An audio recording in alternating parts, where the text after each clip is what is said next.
Bonjour et bienvenue à Bordeaux. Hello and welcome to Bordeaux. This is City Breaks Bordeaux episode 2. I'm Marion Jones and I've planned for this episode a tour of the centre, a walk around, an orientation trip, if you will. A chance to get our bearings and see most of the main sites in the centre of the city, all in one walk, which will take perhaps an hour. A bit longer if you keep stopping to take photos and drink coffee and whatnot. And why wouldn't you do both those things? I'm thinking of it as a way to get to know the city centre better, to see a little bit of some of the places that we'll be coming back to in future episodes, an actual walk if you're in the position to do it, or if not then a metaphorical walk. If you are actually going to try it out, I suggest you start at the tourist office and get a map. I'll be referring to street names, but not absolutely blow by blow exactly where you need to turn right and left, so a map will be handy. And while you're there, you might consider getting a Bordeaux pass, which is a combined ticket for transport and entry into various places. May well be worth considering if you're going to do lots of the things for which it'll give you discounts.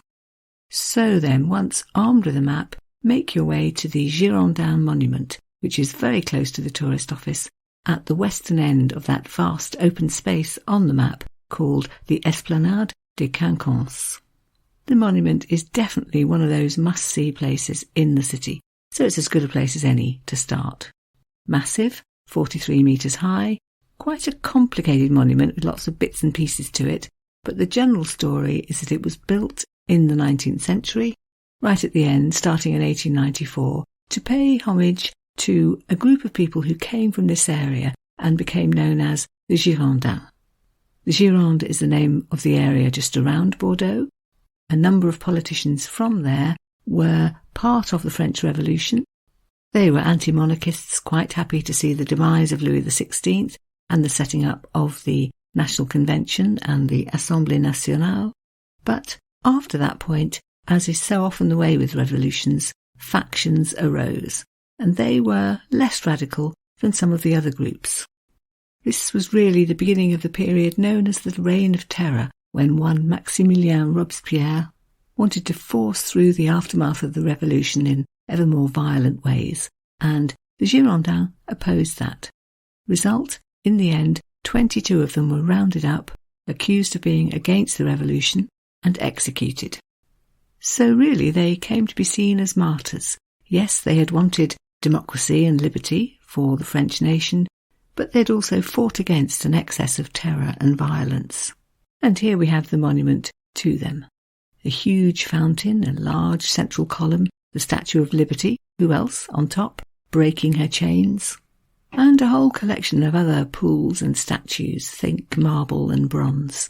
There are revolutionary figures, there are those who represented peace, there are sculptures representing republican values. I found a description of it in a French guidebook as being une leçon civique au service de la République, so a lesson in citizenship, if you will, as to the values of the Republic. You'll find statues that represent things like strength and work and military service, education. Perhaps you'll just take away a memory of it as an iconic monument, a good place for photos, and an excellent place to cool down in the summer. Whatever you make of it, it's definitely central to the history of Bordeaux. So once you've finished with that, go along the Cours du 30 Juillet, past the tourist office on your left, and keep a lookout for an amazing building that has been described as looking like the stem of a boat. I've also seen it described as being a bit like the Flatiron Building in New York, because this building, the Maison Gobineau, is an established Bordeaux institution. It's been a cinema in the past. It was the place where the car company Citroën set up their first branch in Bordeaux, but since 1948 it has been, what it still is today, the home to the Bordeaux Wine Council, or, to give them their French title, Le Conseil Interprofessionnel du Vin de Bordeaux. I'll be coming back to it in the wine episode, but for the moment just think courses, a wine bar, a place where everything about Bordeaux to do with wine comes together. Just past that, you'll find the road opens out into a lively square. Place de la Comédie, it's called. and that's because comédie does mean comedy, but it also means drama, and this is the site of another venerable Bordeaux institution, the Grand Théâtre, literally the big theatre. Perhaps Grand Theatre would be a better translation. An absolute cultural hub, not just for Bordeaux, but really for the southwest of France. A previous theatre on this site burned down, and in the late 1700s, the king himself decided that a new Grand Theatre should be built here. It has a very grand setting, a wide space outside, where you can imagine horse-drawn carriages arriving and depositing theatre-goers and clip-clopping away. Above the portico on the grand facade, 12 Corinthian columns supporting an ornate balustrade, 12 stone statues of muses and goddesses and whatnot, and when you go inside, you will find an equally superb interior. Massive, elegant staircase, said to have been the inspiration for the one built at the Opéra Garnier in Paris, and decorated in sumptuous blue, white and gold, those being the colours of royalty. This is all quite ironic because the revolution came not that many years after the theatre was opened. It was designed for beauty and elegance, yes, but also for perfect acoustics. So there's a circular cupola in the main auditorium. There are 18th century frescoes which have been fairly newly restored. All in all, it's quite a theatre, although it has played other roles in French history too. For example, in 1871, just after the defeat by the Germans, the French government left Paris and came to Bordeaux, and it was here in the theatre where they held their Assemblée Nationale. But there's of course a long, long history of theatre, plays, operas, concerts. The very first one was performed in 1780, a production of something called Athalie by Racine. Racine is sort of half a French Shakespeare, the half who wrote the tragedies, if you like, the other half being Molière, who wrote the comedies. But today it's mainly a musical venue, largely for opera. I had a look at the current programme, all sorts of things, Donizetti, Poulenc, Gershwin's Porgy and Bess, but lots of things that weren't opera too, so dance performances, orchestral music, chamber music, piano recitals, choir performances, jazz, world music, really almost everything you can think of. It's probably France's grandest provincial theatre and a great employer of artists. Over 100 musicians in the Bordeaux National Orchestra, nearly 40 dancers in the ballet company, 30 or 40 singers in the Bordeaux National Opera Choir, and a really varied programme which invites guest artists, so international conductors or well-known soloists, to join them. There are a couple of ways to get inside the Grand Théâtre, the most obvious one being, of course, have a look at the programme and get some tickets, but they do guided visits too. You can organise those through the tourist office, and for €10 or so, a guide will take you all around, inside and outside, and tell you the history. So then, as far as our tour goes, you could make next for the Place Pey-Berland, which is a few minutes' walk away from the theatre. You could hop on a tram just outside the theatre, actually. I think it's Tram B, and go a couple of stops. Or, in the nature of exploring, perhaps it's nicer to walk.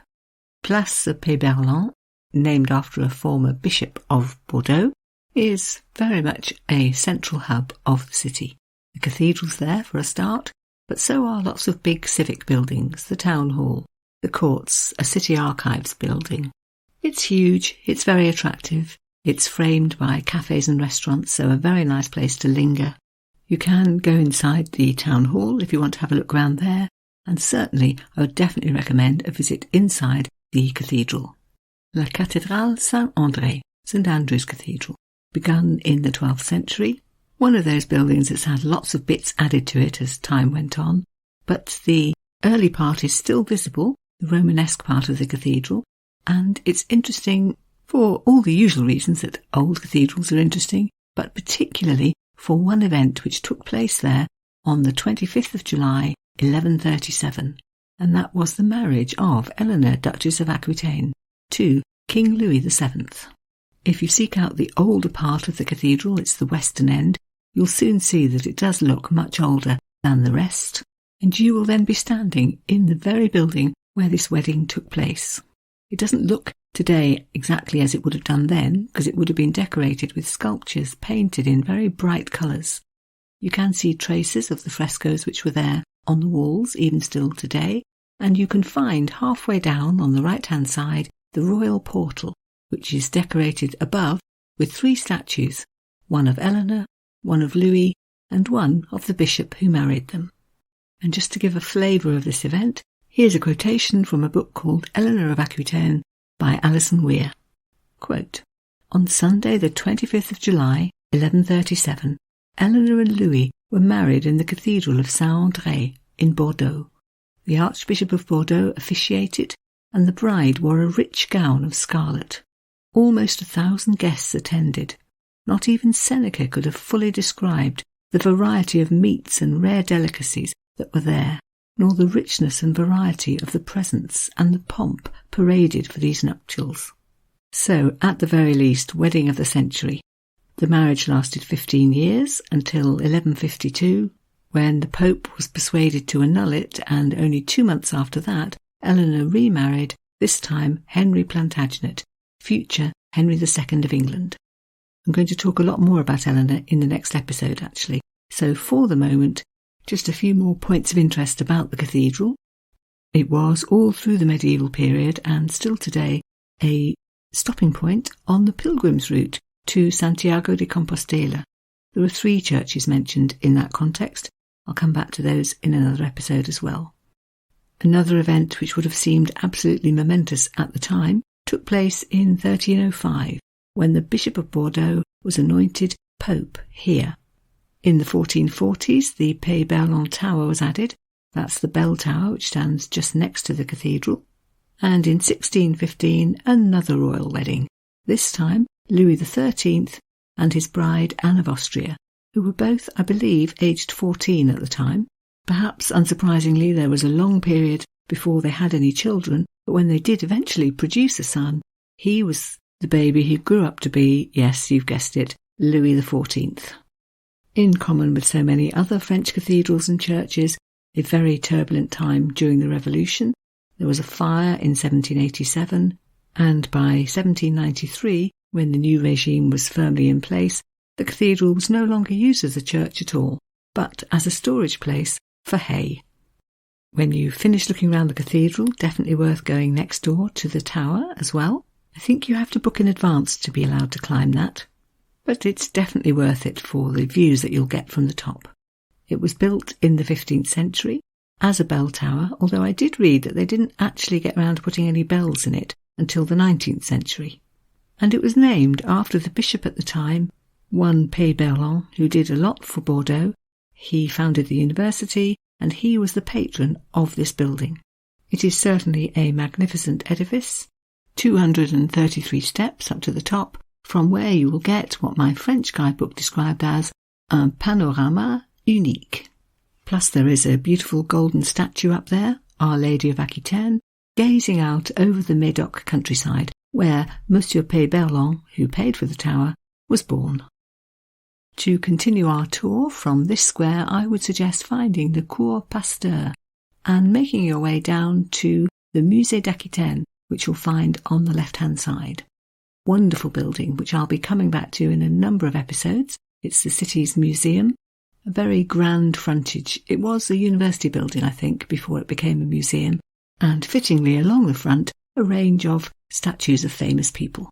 We're not going in today, we're going past, but let me just mention that inside you will find the history of Bordeaux and the region from prehistory right up until the present day. There are all sorts of really interesting sections. I'd highlight particularly the one on the Roman Bordeaux. There's a good section on the Middle Ages. You can see there, for example, the beautiful plaster mould of the model which was made for the tomb of Eleanor of Aquitaine. There's also the cenotaph of one of Bordeaux's most famous citizens, the writer Michel de Montaigne, and a whole room devoted to him and his work. There's an excellent display on Bordeaux as a trading city, and particularly focusing on the Atlantic trade and the slavery, and also detailed displays on the vineyards in the Gironde and the wine trade, which has been at the root of so much of the city's prosperity. I'll be coming back to it in several episodes, but for the moment I'd suggest turning left just past the museum into Cour Victor Hugo, because if you walk down there, after 5 minutes or so, you will have on your left one of the most photographable buildings in the whole of Bordeaux, namely the Grosse Cloche. Grosse Cloche, if you don't speak French, means big bell, and that is indeed what it is. That is to say, it's a beautiful medieval tower. Think elegant archway, little turrets on top surrounding the bell, a stunning 18th century clock on the facade. This beautiful building has been an emblem of the city. It's been on the coat of arms ever since the Middle Ages. It is, in fact, the only one of the medieval gates to the city which is still there, and I'll be coming back to it in the next episode. For the moment, though, just to note, the bell isn't medieval. That was cast in 1775. If you're following on foot, this is the point where I suggest you get your map out, because what I think would be good to do now is to find your way through the Grosse Cloche and then use the map to navigate your way towards the river, making sure that you go past the Porte Cailhau on the route that you take. Cailhau, strange name, Cailhau. I did try and find out why it's called that. The best explanation I came up with was probably something to do with being named after a family living there at the time. Another stunning entrance gate to the city, built later than the Grosse Cloche, dating from 1493-94 or thereabouts, and constructed to be the main entrance to the city from the River Garonne. The city walls led from it in both directions, and it was carefully situated just near the palace which was there at the time but is no longer there, and so it was called also La Porte du Palais, so the palace gate. Another defensive measure, if you were going to try and approach Bordeaux from the river, you'd have the portcullis to deal with. If you look at the arrow slits on the building, you can imagine that any would-be invaders were being shot at. But it was more than just for defence, it was also built in triumph.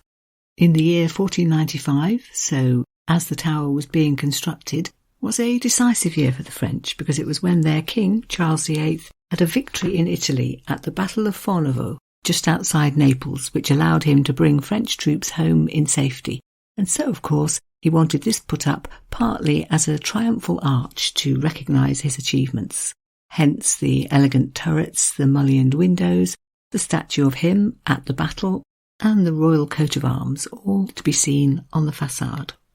You can go inside and see an exhibition on how it was built, and from there too, magnificent views over the river and the bridges, and also over the rooftops surrounding the tower. A bit further along the quay from there, so along the road along the river, you will come to a site which is probably the most photographed in the whole of the city, namely the Place de la Bourse and the Miroir d'Eau.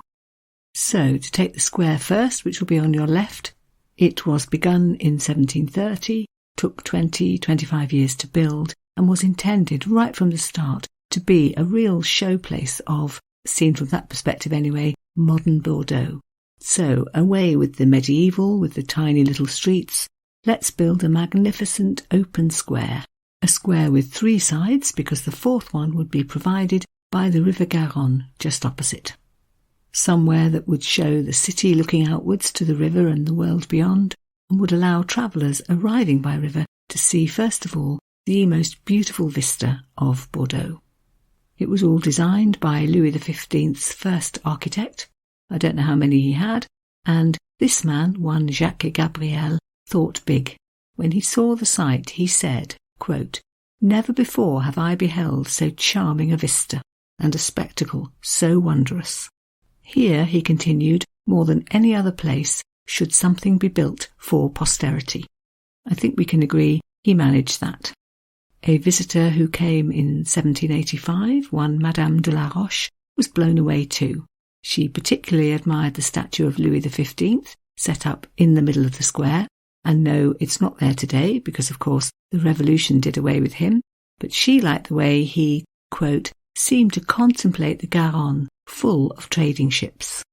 So again, the idea that here was being celebrated Bordeaux's wonderful maritime setting. "When you stood here," wrote Madame La Roche, "you could contemplate, quote, what nature has done for this city. But also, as she went on to write, you could contemplate, quote, what the genius and hard work of man has done for it too." And still today it's the combination of the riverside setting and the beautiful architecture which makes the Place de la Bourse so stunning. So if you stand with your back to the river, What you'll see is two main buildings, symmetrical, curving round in a semicircle and separated by a central pavilion. One of them was originally the Hôtel des Fermes, built to house the king's tax collectors and a vast customs hall, so very linked to the river and the trading, and on the other side then, the Palais de la Bourse, so the stock exchange. It really is classical architecture, perfect symmetry, glorious decorations, so think sculptured pediments, little bell towers, arches all along the ground floor, elegant balustrades along the next floor up, decorated with those mascarons, those stone carvings often of faces that you see so many of in Bordeaux. And in the middle of the square, the fountain, no longer of Louis XV, but these days, since 1869 in fact, a fountain of the Three Graces. Actually, even that's not the full story, because when Louis XV was taken down, he was replaced a few years later by Napoleon. But somehow that was thought better of too, and now we have the much more elegant Three Graces. And I have yet to mention the other totally stunning thing about this square, and that is the miroir d'eau, or water mirror, literally. If you've seen any photographs of Bordeaux, you will almost certainly have seen one of here, very possibly lit up gorgeously at night. So, to appreciate it, you need to stand well back towards the river, on the other side of the water mirror. You might reflect that although it's iconic Bordeaux today, it's only actually been there since, I think it was 2006, when the quayside was redeveloped. So, what actually is it? The mirror itself is made of granite slabs embedded in the ground, covered in about 2 centimetres of water, which lies very flat and still, and then of course reflects the beautiful grandeur of the buildings opposite, which I've just been describing. It is the largest water mirror in the world, almost 3,500 square metres in surface area and 8,000 cubic metres of reservoir underground feeding it. There are also vapour jets all over it, which spray mist about every 23 minutes, creating an atmospheric mist to look through and also being nice and cooling in the very hot weather. It's only switched on in the summer, April to October, but the visual aspect works all year round, and I'm sure you, like everybody else, will want to stand in just the right spot and get one of those glorious photographs showing the 2 curved buildings on Place de la Bourse reflected perfectly in the water of the miroir d'eau.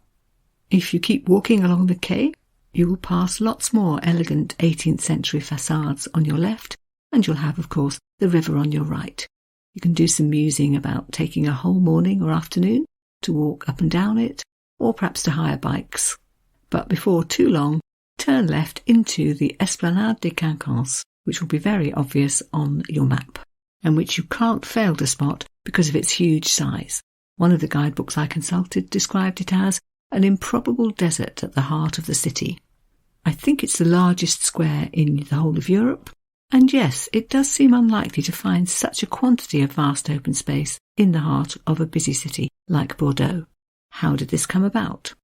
It was just a part of the city until the 15th century, when Charles VII thought of another use for it. He was the one, you may remember, who took back the city of Bordeaux from the English, who'd been there for nearly 300 years. He liked being in charge. He very much wanted to keep it that way and keep the English away, so of course he decided to build a defensive chateau. The Chateau Trompette, it was called. This move wasn't hugely popular with the people of Bordeaux because he had to demolish quite a lot of their city to make room for it, but build it he did. It was there for several hundred years until eventually in the 18th century it was demolished to make more space. And then it was decided that the space was a good thing to have, so it's remained there to this day and comes into its own whenever Bordeaux needs wide open spaces for a visiting fair or circus, for sporting events, for concerts, for all sorts of things. It is also a transport hub. If you go out and about, particularly out of the city, you will certainly find yourself catching or changing trams at Place des Quinconces. It does have some monuments. At the river end there are 2 large statues which look like lighthouses, another nod to the city's maritime history. Along its length you'll find statues of 2 of Bordeaux's best-known writers, Montaigne, whom I've mentioned, and Montesquieu, whom I haven't yet, but they're both coming in a future episode. And then right at the other end you are back at the Monument aux Girondins, so the monument to the Girondins, where we started our tour. So that's my version of a look round which takes in a lot of the best known sites. There are, of course, lots of places I haven't mentioned, and I might just give a nod to 2 or 3 of them now. So the Place du Parlement, or Parliament Square in English, definitely don't miss that. It's actually only a few minutes' walk from the Place des Quinconces, or indeed the Place de la Bourse, and it's a beautiful little square, built in 1754, lined with those splendid facades that they were so good at in the 18th century, a lovely fountain in the middle, one of those pretty squares where a lot of restaurants are to be found, and you can have a nice time wandering about, choosing what and where you'd like to eat. It's got quite a history. It was originally created as the Place du Marché Royal, so the Royal Market Square.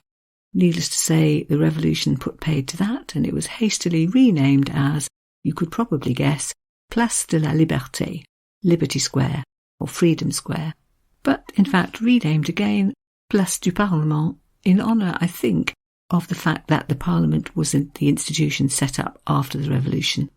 And maybe there were quite enough Place de la Liberté all over France to be going on with, so it was decided to call this one Place du Parlement. In fact, if you walk round and look closely, you will find that all 3 names are up there somewhere on the buildings, a sort of memory of all the things it used to be. Another place I would definitely head for at some point, although it's slightly further away than the Place du Parlement, and that's the Jardin Public, the city's main park. An absolute haven of grass and trees and flowers and history. It's got an artificial lake, it's got little bridges, there are centuries-old trees, plenty of swans and ducks, little pathways crisscrossing to go exploring, and it's surrounded by some stately 18th century buildings, more honey-coloured mansions, one of which is the Natural History Museum. One area of the park is given over to a botanical garden, free entry to that. There's a children's playground, and one of those very French guignol-guérins, so puppet shows. The park too is dotted with statues, so you may come across, for example, a statue of Rosa Bonheur, the 19th century artist, who was born in Bordeaux but made her name really in Paris, or perhaps one of that very Bordeaux-based author from the early 20th century, François Mauriac. There's a bar, restaurant, cafe too, and if you're thinking that this is all sounding like a very idyllic park, you may not be surprised to hear that it's one of those labelled as a Jardin remarquable de France, so literally a remarkable French garden. An accolade saying that this has got some history to it, and it's a garden definitely very much worth visiting. There are also a couple of other major churches in Bordeaux which I haven't mentioned yet, Saint-Seurin and Saint-Michel, both of which will be featuring in the next episode. So there we go then, an orientation walk around Bordeaux, which I hope you enjoyed and found interesting, whether you did it really or metaphorically. Just a quick reminder before I finish that City Breaks podcasts are coming out on a monthly basis at the moment, the first Wednesday night / Thursday of each month, because I am beavering away in the background, sprucing up the website. And this is perhaps a moment to just remind you about that. So for current episodes, including today's, a blog post will appear at the same time as the episode, a summary of what's been said, reading ideas where appropriate, links to all the places to visit which have been mentioned, and of course pictures. Do go and have a look. I'm hoping that you'll find it a really useful resource. And finally then, a brief mention of what's coming next, Bordeaux episode 3, of course, which is going to be an episode in 2 halves. I'm going to take 2 eras when there's lots to say about Bordeaux and devote half to each. The Roman times, when the city was known as Bordiglia, and medieval Bordeaux, that period when it was largely under English rule. I've rooted out some stories from both. I'm going to make mention of all the places in the city where you can find the Romans or medieval citizens of Bordeaux today, and hopefully then give you more food for thought and ideas for visits.